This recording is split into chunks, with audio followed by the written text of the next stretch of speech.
Bon, alors, on continue notre discussion des sacrements, les sacramentaux, les formes d'intercession et comment on demande les bénédictions. Alors, parce que les sacrements fonctionnent d'une manière ex opere operato, donc c'est l'œuvre qui compte, ça veut dire qu'il y a moins de flexibilité dans les modifications qu'on peut apporter. C'est beaucoup plus important de rester proche du rituel. Alors, si vous examinez le rituel des bénédictions, qui sont dans cette autre catégorie, vous allez voir que souvent, ça veut dire le ministre peut faire ça, ou bien peut faire ça, ou bien il y a beaucoup plus, même dans la structure du rituel, pour le ministre d'apporter une certaine couleur selon les circonstances, selon le bon jugement du ministre. Fait que les autres sacrements, surtout avec des éléments vraiment au centre, comme les paroles qu'on utilise quand on verse l'eau pour un baptême, c'est beaucoup plus strict. Alors, l'idée ici, c'est pour qu'un sacrement soit valide, non, même avant ça, il y a trois comme phases dans l'opération d'un sacrement. Il y a ce qu'on appelle le signe, il y a l'effet intermédiaire,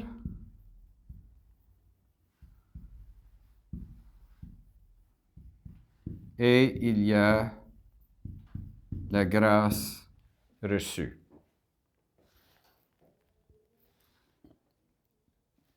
Alors, le signe pour l'Eucharistie, bien sûr, c'est la messe. Et surtout les paroles de la consécration. Ceci est mon corps, ceci est mon sang. Et tout ce qui va avec. Le fait qu'on utilise le pain et le vin, on n'a pas des coques et des chips. Okay? Alors, si on respecte les éléments du signe, on a un effet intermédiaire infaillible.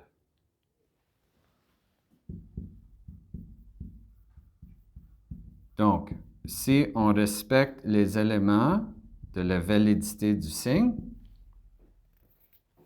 on a, qu'est-ce qu'on a comme effet infaillible? La présence réelle. Écoute, il n'y a pas de microscope qui peut détecter si Jésus est vraiment là ou pas. Comment est-ce qu'on sait que c'est vraiment Jésus sur l'autel? Comment est-ce qu'on sait, quand on fait une génuflexion, ce n'est pas un blasphème, que c'est vraiment le Seigneur? Bon, parce qu'on a respecté le signe, il y a un effet infaillible. Le respect du signe fait que l'effet arrive. Point final. On n'a jamais de problème. On n'est pas obligé de se poser la question. Mais est-ce que cette fois-ci, il a décidé de ne pas venir? Non. C'est une promesse, un effet infaillible. La grâce reçue, ça, ce n'est pas infaillible. On va aller prendre la communion, mais notre préparation personnelle affecte la grâce reçue. Donc, dans les sacrements, il y a toujours un aspect opérantis qui varie selon la qualité de la personne, mais ce n'est pas dans la qualité du ministre, c'est pour la personne qui reçoit.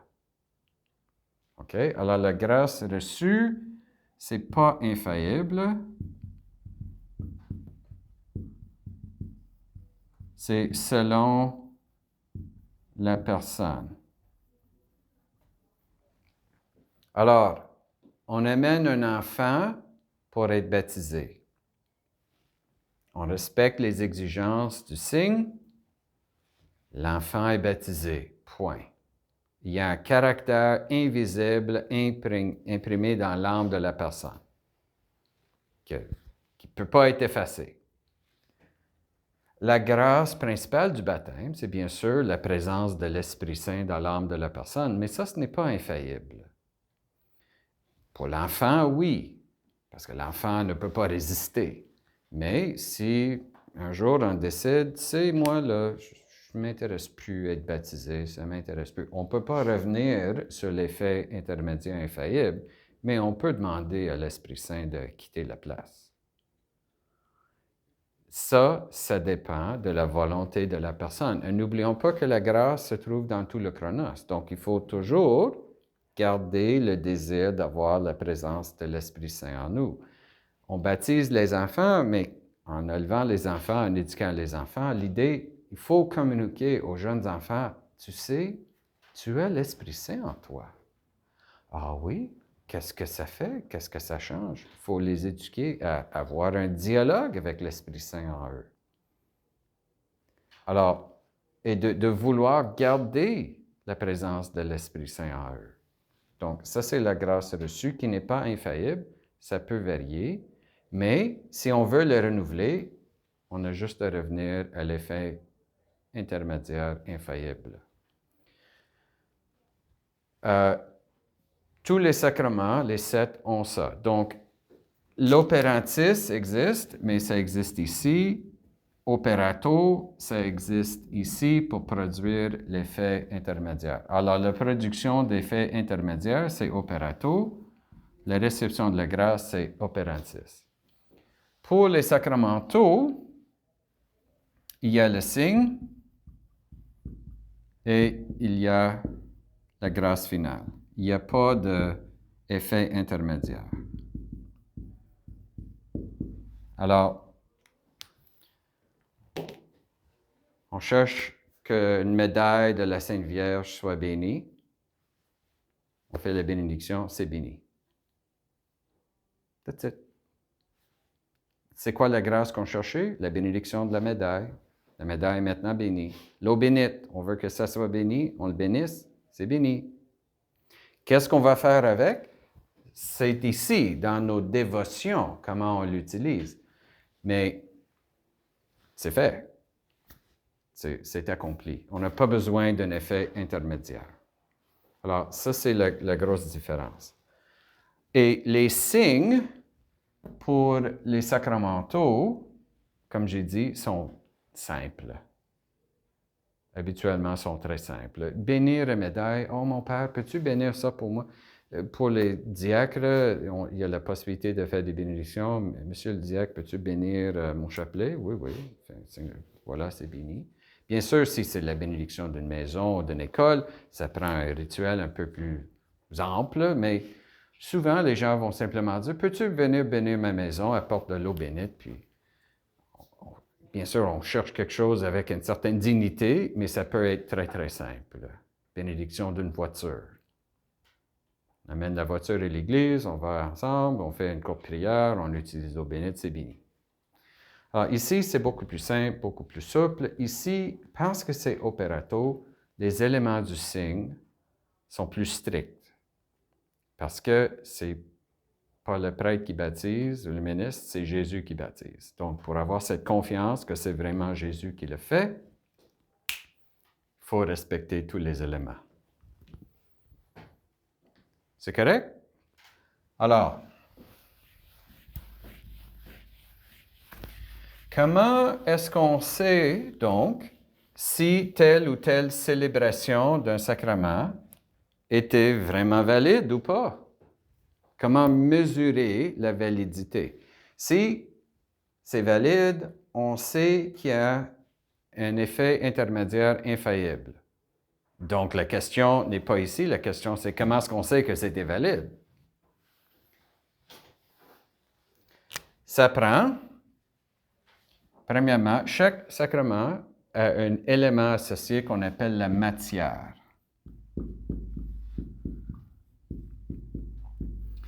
La matière, c'est souvent un élément matériel, physique. Parfois, ce n'est pas un élément physique, c'est une orientation.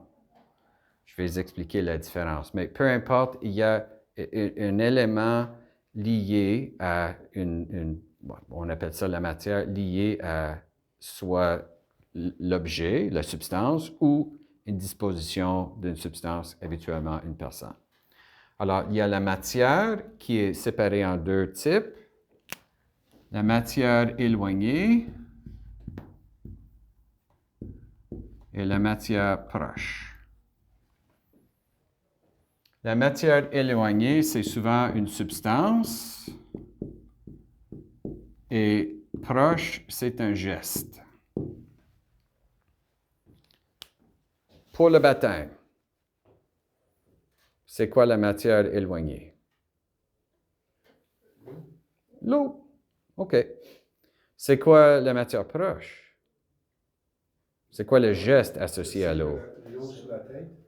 On verse l'eau sur la tête ou on peut faire l'immersion, mais il faut que l'eau coule sur la tête de la personne. Si on lève les pieds de l'enfant au lieu de la tête, ce n'est pas un baptême. Ce n'est pas le même geste.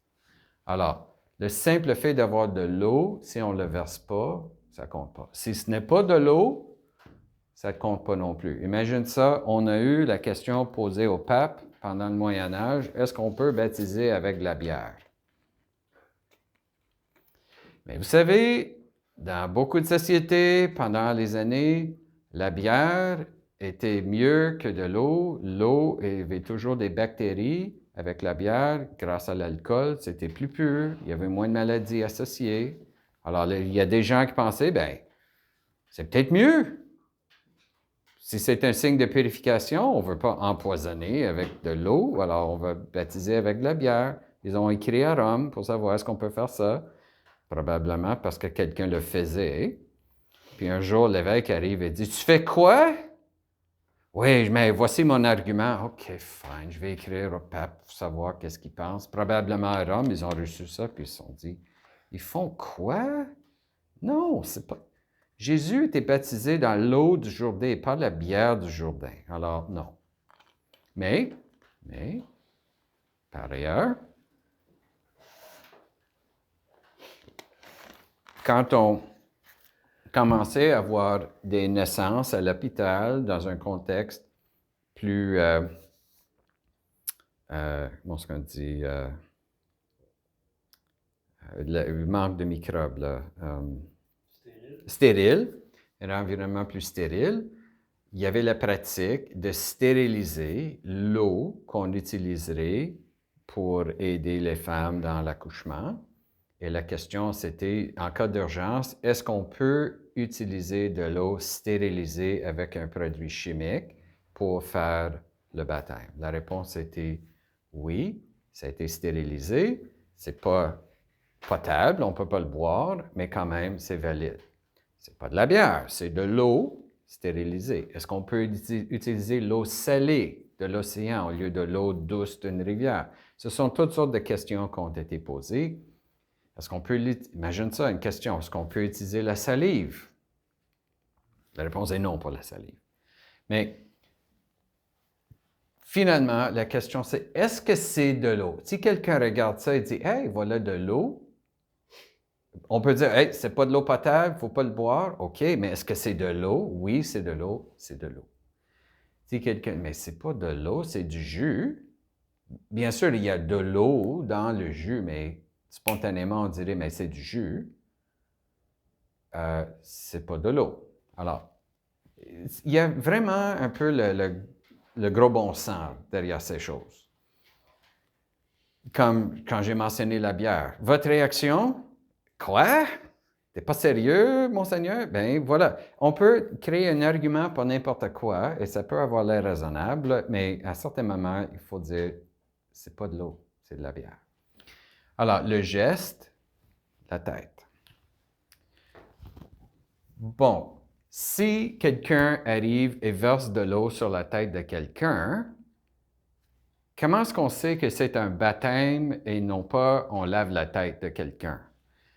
Alors, ça prend la forme. La forme qui est habituellement, il y a une exception où ça peut être symbolique, mais la forme qui est les paroles. Par les paroles, on identifie la signification. le geste avec la substance, ça signifie quelque chose. Et qu'est-ce que ça signifie? C'est indiqué par les paroles. Donc, chaque sacrement, il y a forme et matière. Si la matière manque, il n'y a pas de sacrement. Si la forme manque, il n'y a pas de sacrement.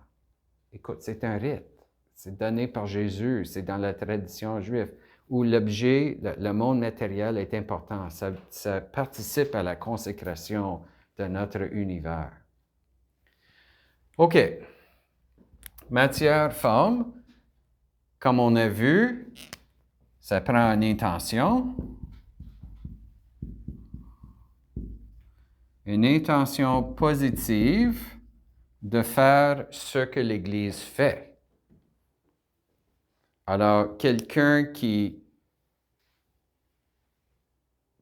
voit un baptême et dit, « Oh, les enfants qui vont voir un baptême et retournent à la maison, puis un enfant dit à l'autre, « Est-ce que tu es baptisé? »« Non, mes parents ne m'ont jamais baptisé. Je vais te baptiser. » Puis ils prennent leur bain ensemble, puis un enfant verse l'eau sur la tête de l'autre et dit, « Je te baptise au nom du Père et du Fils et du Saint-Esprit. » Matière, forme, tout est là, mais bien sûr, l'enfant a l'intention d'imiter quelqu'un, mais il ne comprend pas, ne peut pas vraiment former l'intention pour faire un baptême. Peut-être, dans certains cas, un enfant peut.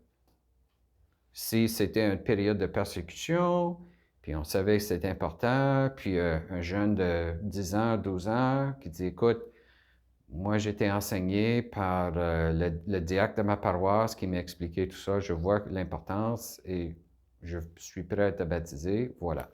Peut-être, peut-être. Ça dépend de comment la personne est éveillée. L'intention est importante. Il y a un sacrement où l'intention est tellement importante que ça fait partie de la matière. Ce n'est pas...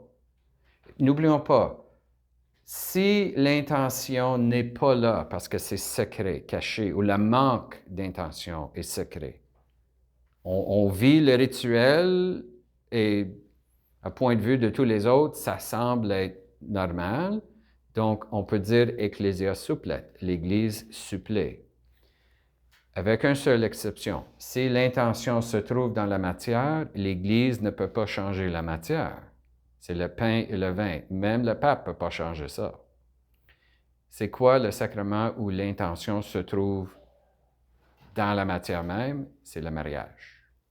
C'est pourquoi un manque d'intention pour un mariage, la bonne intention, rend le mariage invalide. Ce n'est pas l'Église qui peut déclarer que ça soit valide en dehors de l'intention du couple.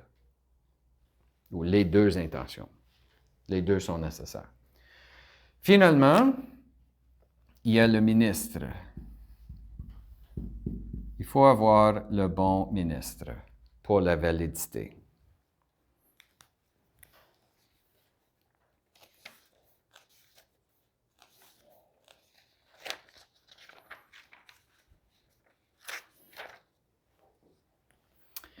Ça varie selon les sacrements. Le baptême, qui peut être ministre du baptême?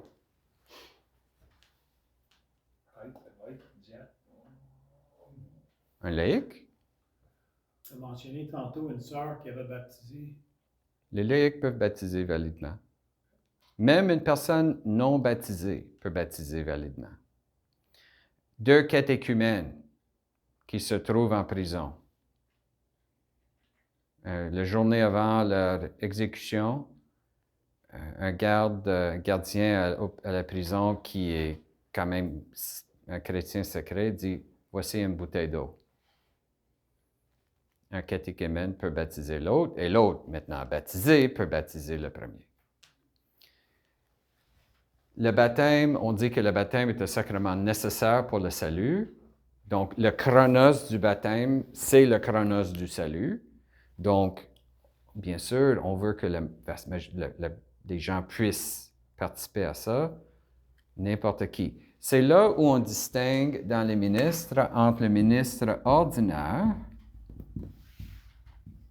et le ministre extraordinaire. extraordinaire. Extraordinaire ne veut pas dire « Hey, t'es extraordinaire ». Ça veut dire en dehors de l'ordinaire. OK? Alors, bien sûr, le ministre de baptême, dans notre Église catholique de rite latin, c'est l'évêque, le prêtre ou le diacre. C'est le ministre ordinaire. Mais on peut autoriser des ministres extraordinaires et en cas d'urgence, n'importe qui. Alors, ici, on parle de la validité. Qu'est-ce qui touche la validité? Donc, n'importe qui. Il n'y a pas de limite. Pour le mariage, les ministres, c'est qui? Prêtre diacre. Non, Non? c'est le couple. Oh, ben c'est vrai, le couple qui demande le mariage. Ben, c'est qu'ils vont faire l'échange des vœux. Entre eux. Imagine qu'il y a un couple qui se trouve en Groenland et sans accès à Internet, il n'y a personne d'autre, puis ils veulent se marier. S'il n'y a pas de prêtre disponible, ils ne peuvent pas avoir accès, ils ne vont pas retourner. Ou deux personnes dans l'espace, sur l'International Space Station, il n'y a pas de prêtre avec eux, ils veulent se marier. Selon la tradition de l'Église, si on peut avoir accès à un ministre autorisé, il faut le faire. Mais la présence de l'évêque, le prêtre ou le diacre, ce n'est pas ici, ça fait partie de la forme. C'est la présence d'un témoin autorisé. Mais les ministres sont ici, c'est le couple. Petit détail. Et au début de l'Église, on sait que beaucoup de mariages ont été présidés par le père de famille, pas par le prêtre, pas par le diacre. Donc, on voit que la présence du prêtre est nécessaire pour la forme, surtout après la Réforme protestante, parce qu'il y a eu un peu de chaos. Mais c'est ici que se trouve le ministre. Sinon, on est en train de dire que tous les mariages au début de l'Église n'étaient pas valides, puis écoute, on ne dit pas ça. Eucharistie. Le ministre, c'est? Le prêtre et l'évêque. Et l'évêque, oui, exact. Jésus, le grand prêtre, qui fait que Melchisédek, le grand prêtre, a fait, donc les ministres sont les prêtres qui représentent Jésus, le grand prêtre. En cas d'urgence, est-ce qu'un diacre peut présider l'Eucharistie? Est-ce qu'on sait que le ministre ordinaire, c'est le prêtre ou l'évêque? Est-ce qu'il y a des ministres extraordinaires? De la communion, on est appelé des ministres extraordinaires. De la communion, mais pas de l'Eucharistie en tant que sacrement. Exact, exact. Au début de l'Église, le ministre ordinaire, c'était l'évêque, et le prêtre était le ministre extraordinaire. Donc, le prêtre, habituellement, ne présidait pas. Il concélébrait avec l'évêque. Mais c'est l'évêque qui présidait. Et on garde ça toujours. Si l'évêque est présent, c'est lui qui préside, et le prêtre cède sa place à l'évêque. Parce que l'évêque est vraiment le ministre à l'origine de ça. Le prêtre est associé à l'évêque. Donc, d'un certain sens, le ministre ordinaire, c'est l'évêque et le ministre extraordinaire, c'est le prêtre. Sauf que la vaste majorité des gens vont rencontrer un prêtre. Donc, c'est devenu tellement commun qu'on peut dire que c'est aussi ordinaire que la présence de l'évêque. Curieusement, c'est l'évêque qui devient le ministre extraordinaire parce que c'est extraordinaire que l'évêque soit là. Mais c'est pourquoi le vocabulaire est important, OK? Réconciliation? Évêque prêtre, comme la communion. Oui, exact. Onction de malade? Exact. Il y a eu, après Vatican II, un mouvement pour dire peut-être les diacres peuvent le faire aussi, mais la Bible indique que c'est les évêques, les prêtres. Alors, non. Rome a été obligé de déclarer non, les diacres ne doivent pas faire ça. Le sacrement de l'ordre. Uniquement l'évêque. Est-ce que Le sacrement de confirmation, qui est le ministre ordinaire? Évêque, Qui est le ministre extraordinaire? arrêté par l'évêque. Le prêtre, s'il est délégué ou en cas d'urgence. Donc, normalement, c'est l'évêque. Pourquoi est-ce que vous pensez que je fais tellement d'efforts pour faire toutes ces confirmations? Beaucoup de gens me disent, Monseigneur, vous pouvez déléguer à votre curé. Oui, je peux, mais lui est le ministre extraordinaire. Moi, je suis le ministre ordinaire. Et si je délègue toutes mes fonctions, je cesse de suivre, de faire mon job. Est-ce que je délègue parfois? Oui, j'ai délégué à Monseigneur Roch-Martin une fois parce que j'étais malade. Je ne pouvais pas. Écoute, c'est normal. Mais c'est un cas exceptionnel, donc extraordinaire. Et ça prend une délégation spéciale. Sacrement de l'ordre, est-ce que l'évêque, dans un cas spécial, peut déléguer l'ordination à un autre?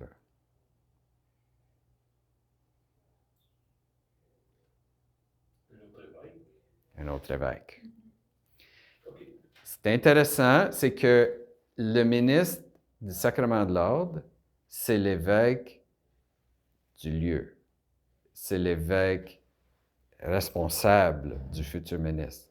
Il peut déléguer l'ordination à un autre, mais ça prend une lettre. Si un évêque préside une ordination pour un candidat qui n'est pas un de ses nôtres et il n'a pas l'autorisation, l'évêque est interdit de faire des futures ordinations pendant un minimum d'1 an. Oui. Alors, dans le sacrement de l'ordre, c'est toujours l'évêque, mais il y a des niveaux dépendant de la relation avec le candidat. Matière, forme, intention, ministre. Si on a tout ça, et bien sûr, on suit le rite, et la forme, les paroles du rite qui sont les essentiels. Écoute, le prêtre qui arrive, c'est une grande messe, il oublie de faire la gloire à Dieu. Est-ce que c'est une messe valide? Oui. Oui, absolument. Le prêtre arrive, puis il commence à avoir des pertes de mémoire, puis il saute un bout dans la prière eucharistique.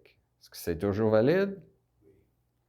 Dépendant de la bout. S'il saute la consécration ou s'il saute l'épiclèse, s'il rappelle par après, « j'ai oublié l'épiclèse », il peut le faire par après. On peut changer l'ordre des choses, un peu comme dans le sacrement du pardon. On peut échanger l'absolution et la confession. On ne peut pas éliminer, mais on peut changer l'ordre. Si quelqu'un oublie, je se rappelle, il peut le faire après, avant, parce qu'il y a des différentes formes de la messe selon, par exemple, les orthodoxes versus les catholiques, les églises orientales. Ils ont un ordre différent de ces choses. Est-ce qu'ils vont faire la matière avant le geste avant les paroles ou après? L'ensemble est là, c'est valide. OK? Monseigneur, concernant les ordinations, si tu as un évêque auxiliaire Oui. dans ton diocèse, Oui. est-ce qu'il faut que tu lui donnes une lettre aussi parce que c'est pas lui qui est le responsable, il est un auxiliaire à vous? J'ai présidé des ordinations à Montréal, ordination diaconale.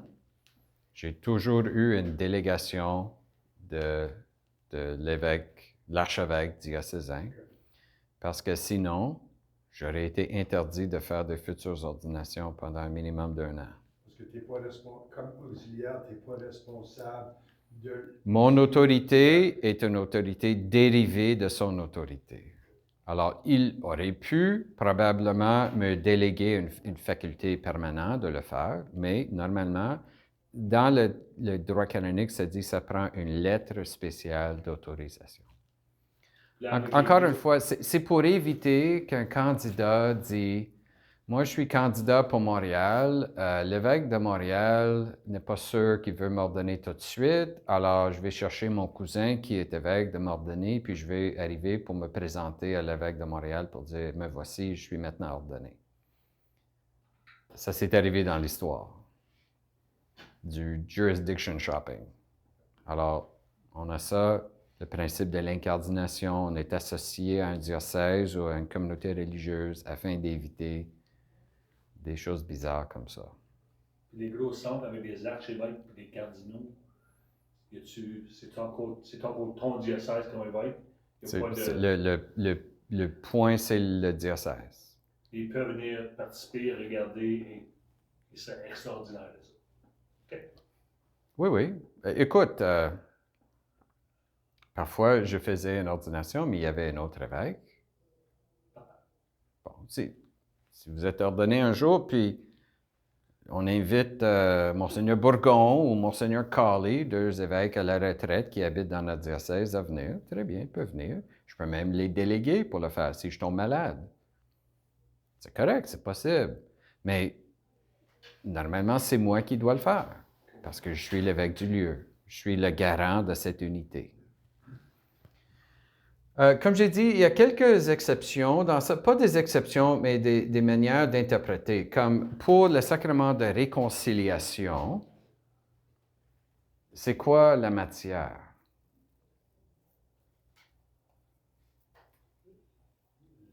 Par le péché. La confession? N'oublions pas, il y a une matière éloignée et la matière proche. L'idée, c'est par le geste, on apporte la matière. Donc, la matière éloignée, c'est le désir de repentir. Si quelqu'un dit, ben, ma mère me force à aller me confesser, mais honnêtement, j'ai aucun regret, même si on dit les paroles, il n'y a pas de confession parce que la matière, le regret, manque. Bien sûr, la manière d'apporter notre regret, le geste, c'est la confession. OK? Normalement, il faut dire les péchés. Dans des cas exceptionnels, par exemple, quelqu'un est dans un accident d'auto, manque de souffle, est toujours conscient, mais pas capable d'articuler, le prêtre peut dire, « As-tu un regret pour tous les péchés de ta vie? Fais comme ça dans ma main. » On fait comme ça. OK, c'est une expression par un geste, pas par des paroles, mais une expression de notre regret. On confirme le regret. Le regret intérieur exprimé. C'est correct. Mais encore une fois, c'est exceptionnel. Quelle est la forme de réconciliation? Bien sûr, c'est l'absolution. L'intention, ici on parle de l'intention du prêtre, et normalement on présume que l'intention est là parce qu'il utilise la formule d'absolution, et le ministre ordinaire, le prêtre ou l'évêque. Okay?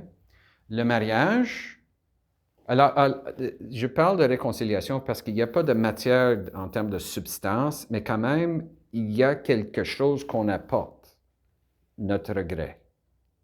Et on a un geste pour l'apporter, la confession. Donc, on a quand même les éléments de matière, même s'il n'est pas une substance avec des atomes.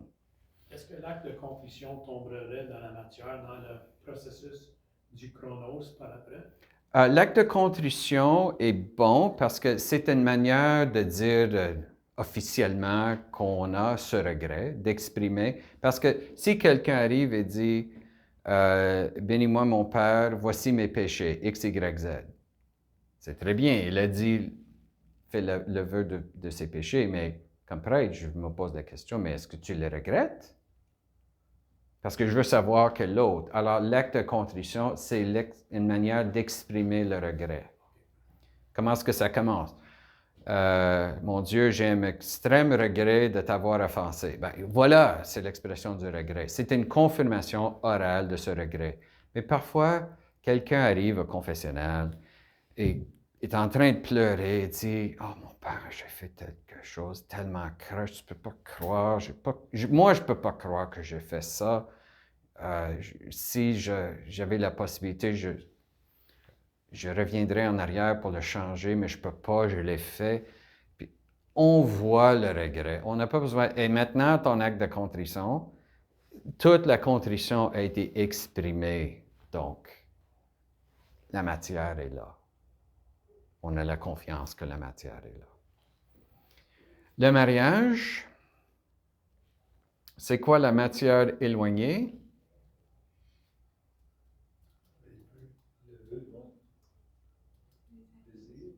Hmm? C'est le couple. Alors, il faut penser, qu'est-ce qui change? N'oublions pas qu'il y a un avant et un après. Alors, pour l'Eucharistie, qu'est-ce qui change? C'est le pain et le vin. Dans le baptême, c'est la personne qui change, c'est son âme qui change. Ici, c'est le couple. La matière éloignée, c'est le couple. De sexe opposé, non, pas lié déjà par un autre vœu de mariage, et, détail important, capable physiquement de faire le geste, poser le geste conjugal, d'avoir des relations conjugales. Donc, un couple où un des deux, ou peut-être les deux, n'est pas capable d'avoir des relations sexuelles, ne peuvent pas se marier. On pense souvent que le mariage est une union mentale ou spirituelle, mais pour l'Église catholique, l'union physique est importante. Ils ne sont pas obligés de le faire. Marie et Joseph n'ont jamais eu de relation, mais ils étaient capables de le faire, donc le mariage est valide. La matière proche. La matière proche, oui, c'est... la forme, c'est... non, la matière proche, c'est l'intention. N'oublions pas, c'est le geste par lequel la matière arrive pour le rite. Donc, qu'est-ce qui fait que le couple arrive pour être marié? C'est leur intention qui fait que... C'est pas juste qu'ils arrivent dans la limousine. On peut arriver dans la limousine sans vouloir être là. Alors, l'intention fait qu'ils arrivent pleinement. Les paroles, c'est... la forme, c'est l'échange des vœux, habituellement sous forme de paroles, mais parfois sous forme de gestes. Quelqu'un qui est muet peut quand même se marier en posant un geste. On peut se marier par des signes, par exemple. Ce n'est pas obligatoire que l'autre l'entend, mais que ça soit compris, oui. Comme je dis, l'intention se trouve déjà dans la matière et le ministre, c'est déjà le couple. Donc, dans le mariage, c'est un peu compressé. C'est différentes catégories. Donc, si on est malade, matière éloignée, l'huile sacrée. Matière proche, les onctions. La forme, les paroles. L'intention, on comprend, le ministre, le prêtre, évêque.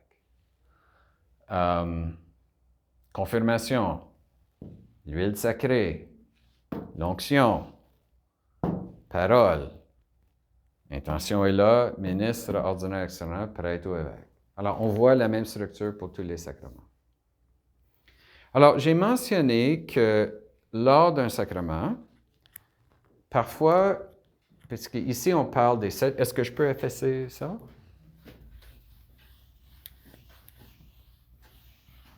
Alors, vous voyez que si on respecte ce minimum, ça nous donne quand même pas mal de manières de le vivre. Et dans l'histoire de l'Église, on a ces différentes familles de formes rituelles. Alors, les orthodoxes, les orientaux ont leur manière et même plusieurs sortes de manières. Les mariages, il y a différentes traditions pour le mariage. Donc, la messe vécue dans une église grecque, orthodoxe ou grecque catholique, melkite par exemple, ou syro-malabar ou ukrainien, va être différent. Mais parce que l'essentiel est toujours là, les autres éléments autour peuvent varier selon la culture et la tradition chrétienne de ce lieu.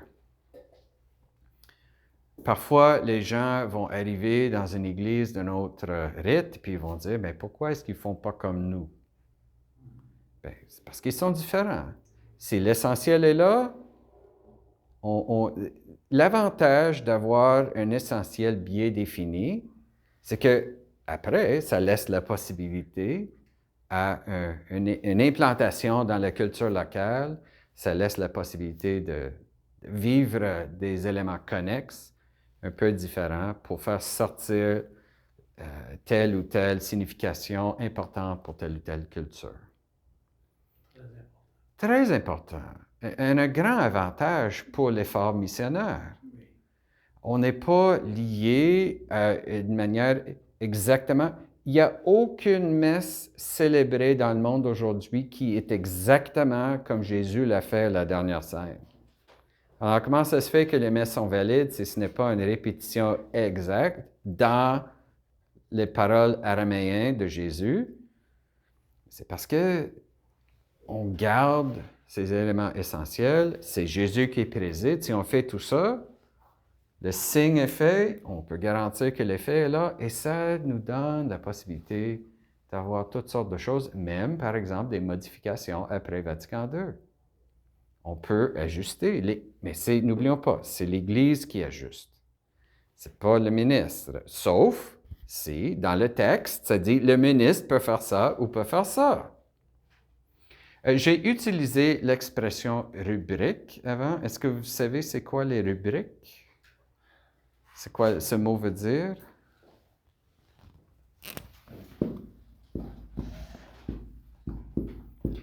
Si je m'attarde sur tout ça pour vous, surtout nos futurs ministres, c'est qu'avant d'être ordonné diacre, il faut être institué acolyte. Et un acolyte est un maître de cérémonie. Donc, les acolytes compétents sont capables d'organiser, pas de présider, mais d'organiser un sacrement. Les bons acolytes, c'est comme des aides de camp pour le célébrant. Et souvent, l'aide de camp dirige plus les affaires pour le commandant que le commandant, dans les détails. Alors, si on regarde dans les missels,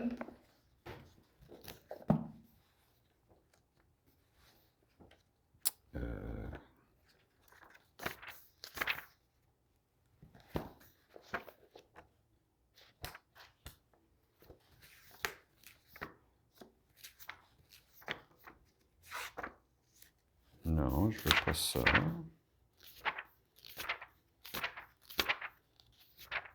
OK. Voici les rites initiaux, le point de départ de la messe. Paragraphe 1. Lorsque le peuple est rassemblé, le prêtre s'avance vers l'autel avec les ministres pendant le chant d'entrée. Quand il est parvenu à l'autel, il fait une inclination profonde avec les ministres, puis il vénère l'autel par un baiser et, si cela convient, il encense la croix et l'autel. Ensuite, il gagne son siège avec les ministres. Le chant d'entrée achevé, le prêtre et les fidèles, debout, font le signe de la croix, tandis que le prêtre, tourné vers le peuple, dit en noir, au nom du Père et du Fils et du Saint-Esprit.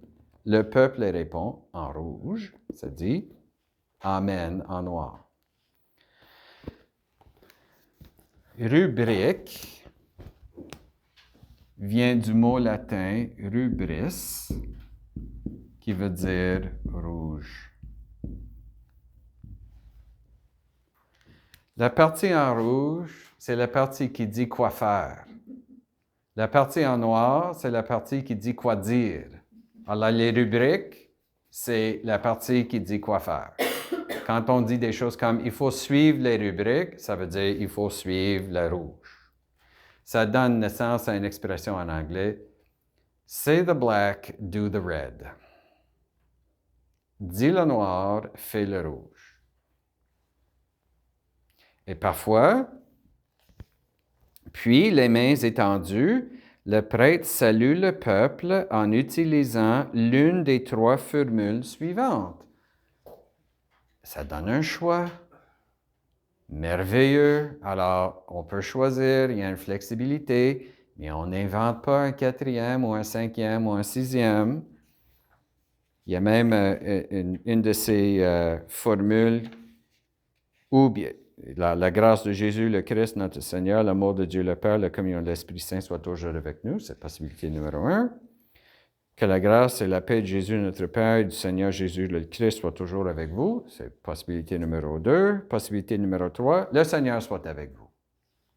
Et on tourne la page. L'évêque, au lieu de « le Seigneur soit avec vous », dit pour cette première salutation « la paix soit avec vous ». C'est pourquoi, quand je préside, j'utilise toujours « la paix soit avec vous » au lieu de « le Seigneur soit avec vous ». Et pour terminer cette période de notre temps ensemble, il faut que je mentionne le prion en Église. Je ne parle pas du Living with Christ, je parle du prion en Église. Au grand séminaire, on appelait ça le prison en Église.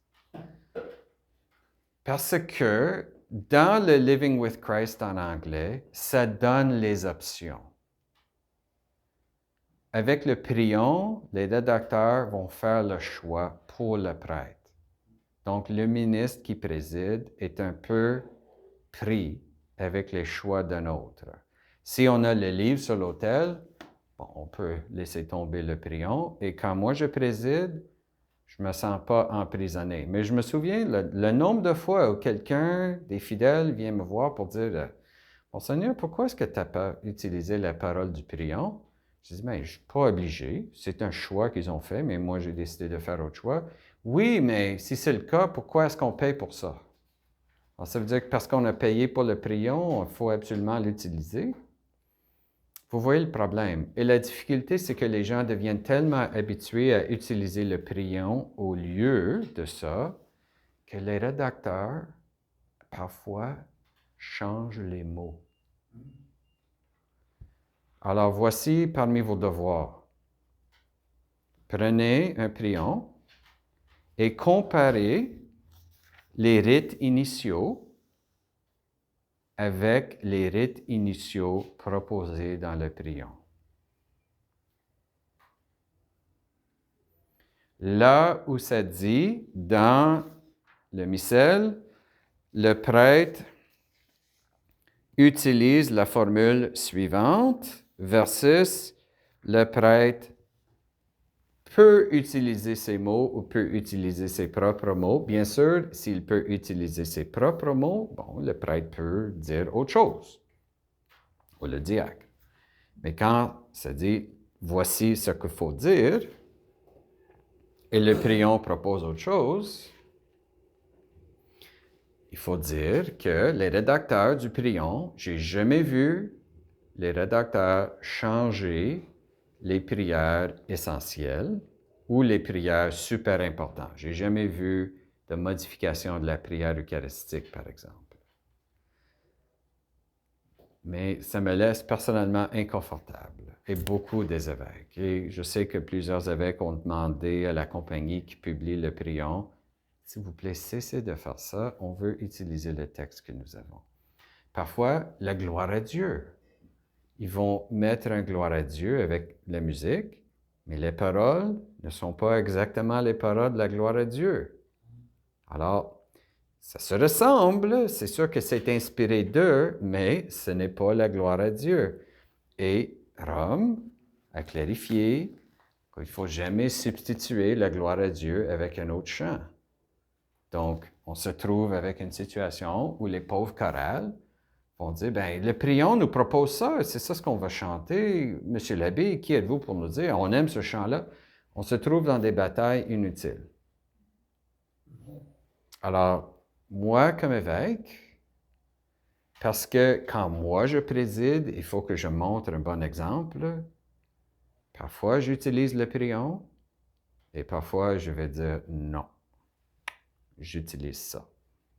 Alors, voici une expérience intéressante à faire. Va chercher les prières. Ça se trouve probablement dans iBreviary, le texte de base de la messe, et compare ça, surtout juste les premières pages du prion, les premiers éléments de la messe, fais la comparaison et vous allez voir que souvent il y a une modification. Et la question devient, est-ce que cette modification, ça peut passer ou est-ce qu'ils ont vraiment pris une liberté? Avec quelque chose un peu tangentiel, c'est pas une prière super importante, mais quand même. Oui? Tu as le prion de chaque semaine, mais tu as aussi le prion que tu as pour le mois. Mhm. Est-ce qu'il y a une différence? Est-ce que celles du mois ont les choix parce que c'est pour le mois ou est-ce que c'est limité comme le prion de chaque semaine? Le prion du mois est beaucoup plus fiable. Le prion de chaque semaine, le prion hebdomadaire, c'est là où il y a beaucoup plus de liberté. C'est celle-là que vous voulez qu'on compare, pas celle Oui. je voulais juste faire certain, parce que moi j'ai celle du mois, puis quand tu dis les choix sont tous là, comme dépendant, puis tous les prions. Mais va voir avec le prion de semaine. Ok. C'est intéressant de voir la différence. Et parfois un peu pénible aussi. Parce qu'ils inventent des introductions, puis on voit que parfois c'est... Quelle idéologie est-ce qu'on essaie de passer? Et c'est toujours il y a des aspects de l'Évangile, de la bonne nouvelle, qui sont quand même un défi. Dieu nous lance un défi. C'est pas toujours Dieu nous aime, on est tellement beau et fin, puis célébrons ensemble. Parfois, c'est hey, nous sommes des pécheurs, puis il faut repentir. Il y a des choses parfois où c'est un défi. Si on n'inclut pas ça d'une manière trop explicite ou juste explicite, est-ce qu'on manque quelque chose? N'oublions pas, les forces séculières cherchent à modifier la liturgie, les dictateurs, mais aussi les idéologies, parfois, essaient de s'infiltrer dans la liturgie. On essaie de faire utiliser la liturgie pour passer des messages. C'est dangereux, parce que c'est le message de qui? Si la liturgie vient de Dieu, c'est un don qu'on respecte, qu'on veut transmettre avec intégrité, il faut faire beaucoup attention quand on cherche à passer des messages. Je me souviens, une fois, j'étais en paroisse, puis le groupe de comité de justice sociale sont venus, puis ils ont dit, on aimerait remplacer le credo cette semaine par un credo pour la création. Alors, je crois en Dieu, créateur de l'univers. Je crois en Jésus, la bonté de Dieu, source de vie pour l'univers. En tout cas, c'était vraiment étrange. Pourquoi? Bien, pour eux, ils ont dit, c'est une bonne prière et c'est une manière d'exprimer notre solidarité avec la création et avec les pauvres. Alors, on aimerait proclamer, au lieu de proclamer notre foi avec une profession de foi, on veut professer notre solidarité avec les pauvres et avec la création. Je n'ai rien contre une profession de notre solidarité avec les pauvres et la création, mais pas là. C'est la messe. On ne joue pas avec la messe, mais ils voulaient utiliser un élément de la messe, le remplacer pour un autre pour faire passer un message. C'est peut-être un bon message. Mais la liturgie n'existe pas pour être manipulée. On peut faire des ajustements, comme j'ai dit, les cultures, etc. Il y a beaucoup de flexibilité, mais il faut toujours discerner ça en Église et le niveau d'autorité qui approuve des modifications, ce n'est pas le prêtre ou le comité de justice sociale. C'est l'évêque ou la conférence épiscopale ou le Vatican. Parce qu'on sait que le moment où on change la liturgie dans une place, ça pose des questions, il y a un ripple effect. Et n'oublions pas, le but de la liturgie, c'est l'union avec Dieu, religare entre nous. Si on fait quelque chose de trop particulier, ça peut nuire à l'unité. Bon, il est 4h10.